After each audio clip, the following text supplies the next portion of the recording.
दोस्तों कैसे आप सब लोग, उम्मीद है आप सब खैरियत से होंगे। दोस्तों वीज़ा बुलेटिन बहुत जो है वो तेज़ी से जो है वो चल रहा है, मगर आपका जो है वो सवाल ये है कि चाहे मर्द जितना जितना जो है वो तेज़ चले, आगे जो है वो कौन से जो है वो वीज़े मिल रहे हैं और जो है वो लगा हुआ है। ठीक है, अब मैं आपको इसके दो फ़ायदे जो है वो बताता हूँ और साथ ही आपको ऐसी दो इम्पोर्टेंट एडवाइस भी जो है वो दे दूंगा, जो कि जिस पे आपने अमल नहीं किया तो आप और आपका स्पॉन्सर जो है वो बड़ी परेशानी में भी जो है वो आ सकते हैं। तो दोस्तों पहला सवाल ये आता है कि वीज़े तो मिल नहीं रहे, तो मूवमेंट का क्या फ़ायदा। तो दोस्तों सबसे बड़ा फ़ायदा तो ये होगा कि जिनकी डेट जो है वो करंट हो रही है, उनके बच्चों की एज तो फ्रीज हो रही है ना। तो सबसे बड़ा फ़ायदा तो जो है वो यही है। इतनी तेज़ी से सारा जो है वीज़ा बुलेटिन मूव कर रहा है, हर कैटेगरी जो है वो मूव कर रही है, तो आपको इससे बड़ा फ़ायदा तो हो नहीं सकता कि आपके बच्चों की जो है वो एज फ्रीज हो रही है। सबसे बड़ी परेशानी तो यही माँ बाप के लिए जो है वो होती है ना, कि उनके बच्चों की जो है वो एज आउट जो है वो हो गई। सबसे बड़ा फ़ायदा तो यही है।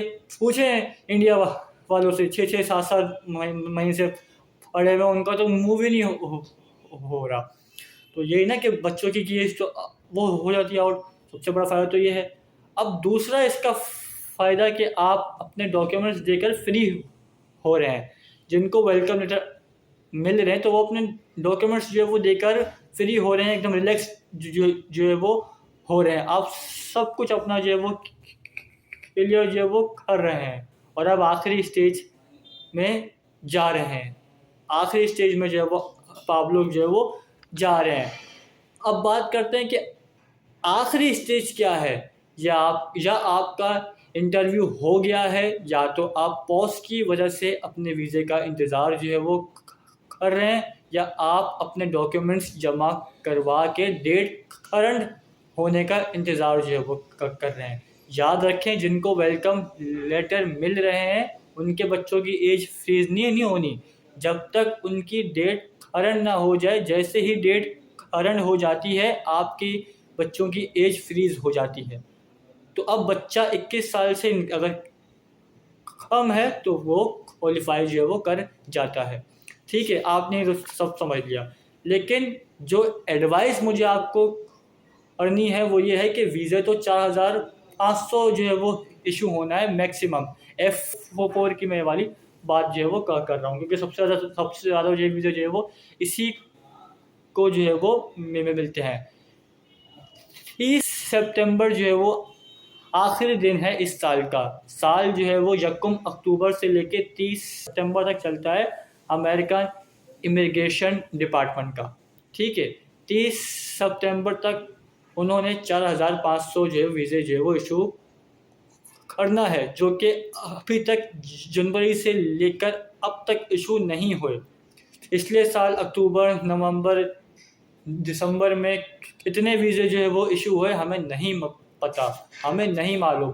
तो हम ऐसा एज्यूम जो है वो करते हैं कि 1000 जो है वीज़ा जो है वो इशू हुआ था उन 3 महीनों में। ठीक है, अब बाकी 3500 वीज़ा पड़ा हुआ है। अगर उन्होंने सारे का सारा 3500 वीज़ा इशू कर दिया, तो जो हमारे लोग हैं 3500 जो कि इंटरव्यू दे और जो है वो बैठे हुए 30 सितंबर तक उनको जो है वीज़े मिल जाएंगे और वो अमेरिका चले जाएंगे।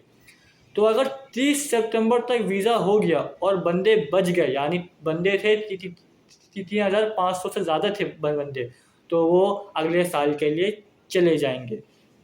फिर उनका जो है वक्त होगा 1 अक्टूबर, जो कि नया जो है वो कोटा जो है फिर आना है। अब अगर वही वहाँ भी तादाद ज़्यादा है और वो चले गए जनवरी फरवरी 2027 मार्च में, तो अब आप ये समझे, तो वहाँ आपको एक एडवाइस की ज़रूरत है कि आपने अपने स्पॉन्सर को आज ही बता देना है कि भाई हमारा केस करंट हुआ है, हमारे से पहले भी जो है वो वीज़े जो है वो अपना डेट जो है वो हुई होगी। तो स्पॉन्सर को जब पहले से ये पता होगा तो आप अपना टैक्स रिटर्न तैयार रखें। हो सकता है कि वो I-86 फॉर्म 4 जो है वो दोबारा मांगे। टैक्स रिटर्न तो मांगना ही मांगना है, साथ वो W2 भी चाहिए, 390 फॉर्म, कैरेक्टर सर्टिफिकेट, पुलिस का मेडिकल तो मांगते ही मांगते हैं। अगर 2027 पे जो है बात चली गई तो इन चीज़ों के लिए आपने तैयार रहना है। सारी चीज़ें आपने अरेंज करके रखनी है, ठीक है। और ये स्पॉन्सर वाला जो है वो काम तो बड़ा ही ख़तरनाक है। आपने अपने स्पॉन्सर को तैयार रखना है, ठीक है।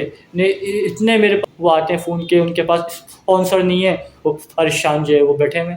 तो आपने ये काम अपने स्पॉन्सर को बता के जो है वो रखना है। अब बात आ गई उनकी जिनके इंटरव्यू हो चुके हैं। जैसे मिसाल के तौर पे अगर 8,000 लोगों के वीज़ा जो है वो इशू होना है तो वीज़ा तो जो है वो 4,500 है। तो जो बाकी बच जाएंगे वो भी अगले साल के लिए चले जाएंगे। हमें तो कुछ नहीं पता, तो हम ऐसा एज्यूम जो है वो कर रहे हैं।